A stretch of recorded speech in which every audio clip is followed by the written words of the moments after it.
அயலை சிவா சீரியலில் யாருமே எதிர்பார்க்காத நேரத்தில் அகிலாண்டீஸ்வரி அம்மாவோட பையனுக்கு நம்ம பொண்ணியை மருமகளாக்கிறாங்க. இந்த நிச்சயதார்த்தம் எதிர்பார்த்த நிச்சயதார்த்தம் நின்று போய் திரும்ப இப்போ பொன்னியை அவங்க மருமகளாக எப்படி எடுத்துக்கிட்டாங்க அப்படிங்கிறதையும் நம்ம இந்த வீடியோவில் பார்க்கலாம். வாங்க வீடியோக்குள் போகலாம். ரித்திகா செஞ்ச காரியத்தால் அங்கே இருந்த மணப்பெண்ணுக்கிட்ட போய் தனியாக பேசுகிறாங்க. நீ என்ன அப்பப்போ அடிக்கடி போய் ஃபோன் பேசிகிட்டே இருக்கியே, உனக்கு என்ன விஷயம், என்ன பிரச்சனைன்னு கேட்குறாங்க.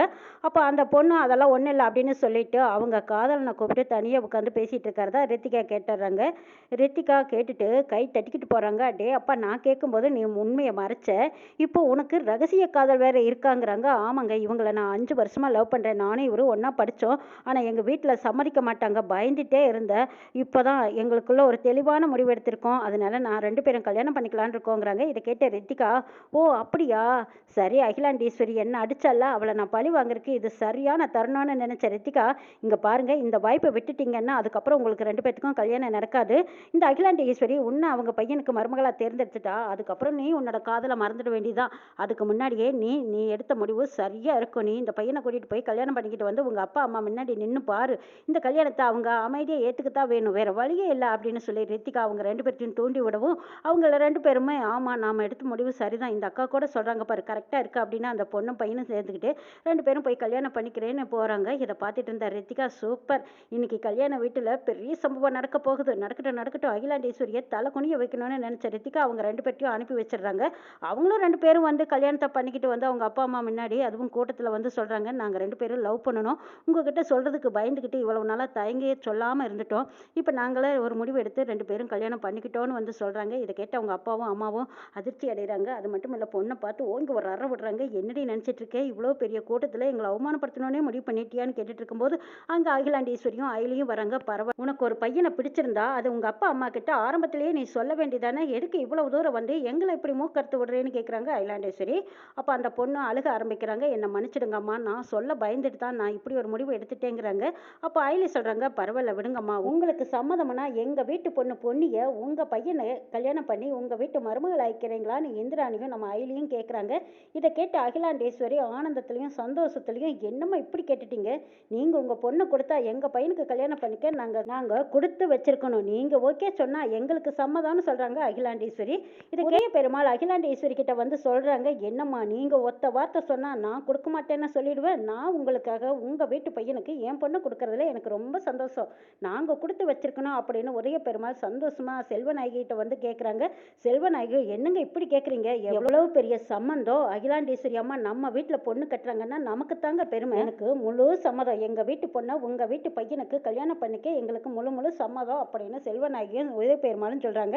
அதுக்கப்புறம் சரி, இப்போவே சம்மந்தம் பண்ணிக்கலாம் அப்படின்னு சொல்லிட்டு அவங்க 2 பேரும் தட்டு மாற்றிக்கிறாங்க. இப்படி ஒரு நல்ல விஷயம் நடக்கும்னு ரித்திகா நினச்சி கூட பார்க்கல. ரித்திகா மூலமாக இன்னைக்கு பொண்ணுக்கு ஒரு அருமையான வாழ்க்கை அமைஞ்சிருச்சுன்னு நம்ம அயலி வந்து ரித்திகா கிட்ட சொல்கிறாங்க. ரித்திகா, நீ செஞ்ச காரியத்தால் ஏதோ பொண்ணுக்கு ஒரு நல்ல வாழ்க்கை எதிர்பாராத நேரத்தில் இப்படி அமைஞ்சிருச்சு, இதுக்கு உனக்கு தாமா நன்றி சொல்லணுங்கிறாங்க. இதை கேட்டுட்டு இருந்த ரித்திகா அயலியை பார்த்து முறைக்கிறாங்க. என்னடி சொல்கிறேன், நான் என்னடி பண்ணனேங்கிறாங்க.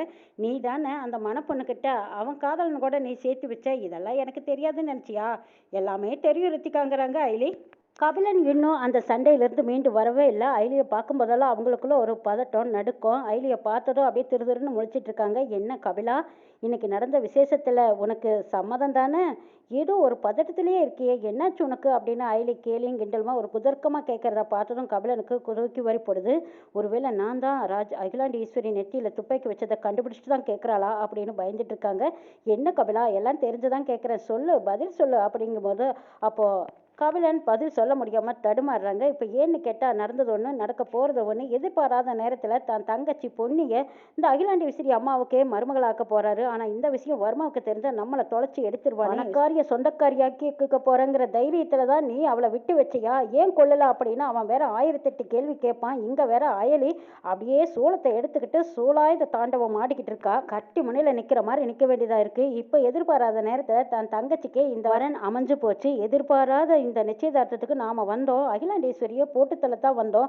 ஆனால் இப்போ தன் தங்கச்சியை அகிலாண்டேஸ்வரிக்கு மருமகளாக தாரவாத்து கொடுக்குற மாதிரி ஒரு சூழ்நிலை அமைஞ்சு போச்சு. இந்த விஷயம் வர்மாவுக்கு தெரிஞ்சது நம்மளை பல கேள்வி கேட்பானே. இப்போ அவன்கிட்டே போய் எப்படி சொல்லி சமாளிக்கிறது, எப்படி தப்பிக்கிறதுன்னு புரியாத ஒரு குழப்பத்தோடவே இருக்காரு கபிலன். இதெல்லாம் புரிஞ்சுக்கிட்ட அயலி, என்ன கபிலா குழப்பமா இருக்கா?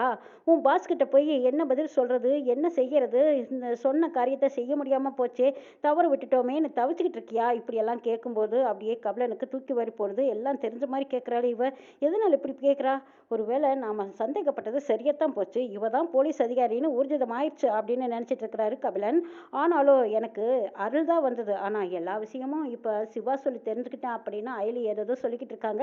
இதையெல்லாம் கேட்ட கபிலன் இப்ப வர்மா கிட்ட போய் எப்படி தப்பிக்கிறதுன்னு அவர் ஒரு பக்கம் யோசிச்சுட்டே இருக்காங்க. அகிலாண்டேஸ்வரி அயலியை கூப்பிடுறாங்க. அயலி, நான் உங்ககிட்ட ஒரு முக்கியமான விஷயம் பேசணும்னு சொன்னனால இப்படி வா அப்படின்னு சொல்லி தனியா கூட்டிட்டு போகும்போது அப்படியே கண்ணும் காதும் வச்சுக்கிட்டு உருன்னு உறுத்து பார்த்துக்கிட்டு இருக்காரு கபிலன். எதுக்காக இந்த அம்மா இவளை தனியா கூட்டிட்டு போய் பேசுறாங்க, இவங்களுக்குள்ள அப்படி என்ன இருக்கும், நம்ம கேட்கலாமா அப்படின்னு ஒட்டி கேட்க போறாரு கபிலன். இந்த பக்கம் அகிலாண்ட ஈஸ்வரி நம்ம அயலியை தனியா கூட்டிட்டு போய், நான் ராஜேந்திரனை பத்தி உங்ககிட்ட சொல்றேன்னு சொன்னேன்ல, அவரை பத்தின விஷயங்கள் தான் நான் உங்ககிட்ட சொல்லணுங்கிறாங்க. இதை கேட்டு அயலிக்கு தூக்கி வாரிப்படுது. ராஜேந்திரன் உங்ககிட்ட தான் வேலை பார்க்குறாரா? அந்த மாமா என்னத்த அடையாளம் தெரியலன்னு சொல்லிட்டாரு, ஆனா அவர் இப்ப என்ன அடையாளம் கண்டு என்கிட்ட எல்லா உண்மையும் சொல்லுவாராங்கிறாங்க. கண்டிப்பா சொல்லுவான். அவங்ககிட்ட இருந்து நீ தெரிஞ்சுக்க வேண்டிய விஷயங்கள் நிறைய இருக்கு அயலி. அதுக்காகத்தான் நான் உன்னை கூப்பிட்டேன். உன்னை பார்க்கும்போதெல்லாம் எனக்கு அர்ச்சனாவோட ஞாபகம் தான் வருது. அர்ச்சனாவை பத்தி ஏன் இவ்வளவு வருஷத்துக்கு அப்புறம் விளம்பரமா வெளியே வந்தது, நியூஸ் எல்லாம் வந்ததுன்னு எனக்கு தெரியல. ஆனாலும் அர்ச்சனாவை பத்தி நீங்க யாராவது தப்பு தவறா நினைச்சிருந்தாலும் அதுக்கான விடையை கொடுக்கறதுக்கு தான் இப்ப ராஜேந்திரனை உங்ககிட்ட பேச வைக்க போறேன். நீ வந்து ராஜேந்திரன் கிட்ட பேசுவா அப்படின்னு சொல்லி அகிலாண்டேஸ்வரி நம்ம அயலியை கூட்டிட்டு போறாங்க.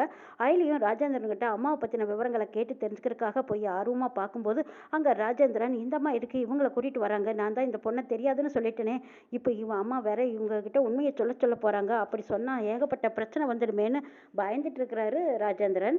ராஜேந்திரன் கிட்ட வந்து அகிலாண்டேஸ்வரி, இதை பாரு ராஜேந்திரா, நீ ஒன்றும் பயப்படாத, எல்லாமுக்கும் நான் இருக்கேன், தைரியமா இரு. நீ எந்த உண்மை உனக்கு தெரியுமோ அந்த உண்மையை நீ அயலிக்கிட்ட சொல்லு. அவ அம்மாவை பத்தி தெரிஞ்சுக்கிறதுக்கு ரொம்ப ஆர்வமா இருக்கா அப்படின்னு சொல்லும்போது ராஜேந்திரன், அப்படின்னா நாள் பூரா சொல்லணுமா? உங்க அம்மாவை பத்தின கதைகளை ஒரு நாள் 2 நாள் 1 மணி நேரம் 2 மணி நேரம் கதை கிடையாது, வருஷக்கணக்கான கதைகளை சொல்லியே ஆகணும். ஆனா உங்க அம்மாவை பத்தி நீ தெரிஞ்சுக்க வேண்டிய விஷயங்கள் ஏராளமா இருக்கு. கண்டிப்பா தெரிஞ்சுக்கணும். உங்க அம்மா யாரால பாதிக்கப்பட்டாங்கங்கிற உண்மையும் நீ தெரிஞ்சுக்கணும். அதனால இப்பவும் பிரச்சனை இருந்துகிட்டு இருக்குதுங்கிறதையும் ராஜேந்திரன் சொல்றாங்க. கடைசியா புள்ளி விவரமா கேட்டு முடிச்சதுக்கு அப்புறம் பார்த்தா இதுக்கு பின்னாடி வர்மா இருக்கான். அந்த வர்மானால தான் நம்ம அர்ச்சனா அம்மா பாதிக்கப்பட்டாங்கன்னு சொன்னதும் அப்படியே சரியான கோவத்துல மறுபடியும் பத்திரகாளியா நிமிர்ந்து நிக்கிறாங்க அயலி. வர்மா தான் இத்தனைக்கும் காரணமா? அப்படின்னா அவனை நான் விட போறதா இல்லை. சந்து பொந்து எந்த இடமா இருந்தாலும் சரி தேடி கண்டுபிடிச்சு அவனோட உச்சந்தலை குடுமையை ஏன் கையில வச்சுக்க போற அப்படின்னு சொல்லிட்டு அயலி ஆக்ரோஷமா எழுந்திரிச்சு நிக்கிறாங்க.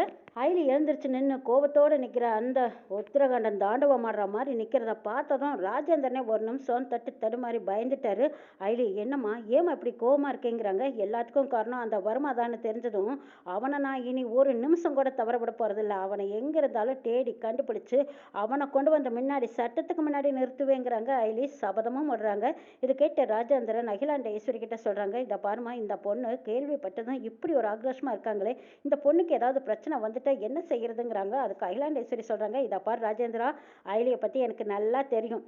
அவ எவ்வளவு பெரிய பூகம்பமா இருந்தாலும் சரி, சுனாமியா இருந்தாலும் சரி, எவ்வளவு பெரிய புயலா இருந்தாலும் சரி, அதை எல்லாம் தட்டி அலாக்க தூக்கி வீசிட்டு அவ காரியத்துல கண்ணா இருப்பா. கச்சிதமா சரியா செஞ்சு முடிப்பா. நீ ஒன்றும் கவலைப்படாத. அர்ச்சனாவை பத்தின தெரிஞ்ச விஷயங்கள் அத்தனையும் நீ சொல்லிட்டியல, இனி அவ பார்த்துக்குவா, நீ கவலைப்படாது, நீ ஒதுங்கிக்கோ அப்படின்னு சொன்னதும் ராஜேந்திரன் அயலிக்கிட்ட எல்லா உண்மையும் சொல்லிட்டு அவங்க விலகிக்கிறாங்க. அயலி அடுத்த செகண்ட்லயே வர்மாவை பார்க்கறக்கு நேருக்கு நேரா போய் மோத போறாங்க. அந்த இடத்துல கபிலன் இருக்கிறத பார்த்ததும் நம்ம அயலி இன்னமும் கோபத்துல ஆக்ரோஷத்துல கபிலனை 4 அறை விட்டு அவனை ஓரமா ஒதுக்கி தள்ளிட்டு வர்மாவை நேரடியா சந்திக்கிறாங்க. நேரடியா பார்க்கும்போது அயலுக்கு அதிர்ச்சியா இருக்கு. நீதான் வர்மாவாங்கிறாங்க. ஆமா, நீதான் ஏடியான்னு கேட்குறாங்க. ஆமாடா, நான் தான் ஏடி. அர்ச்சனாவுக்கு என்னெல்லாம் பிரச்சனை கொடுத்தியோ அதுக்கு மேல உனக்கு பல மடங்கு நான் திருப்பி தருவேன்னு சொல்லிட்டு அயலி நேரடியா வர்மாவுக்கிட்ட மோதுறாங்க. இன்னும் என்னெல்லாம் நடக்க போகுதுங்கிறதையும் நாளைக்கு சொல்ல பார்க்கலாம்.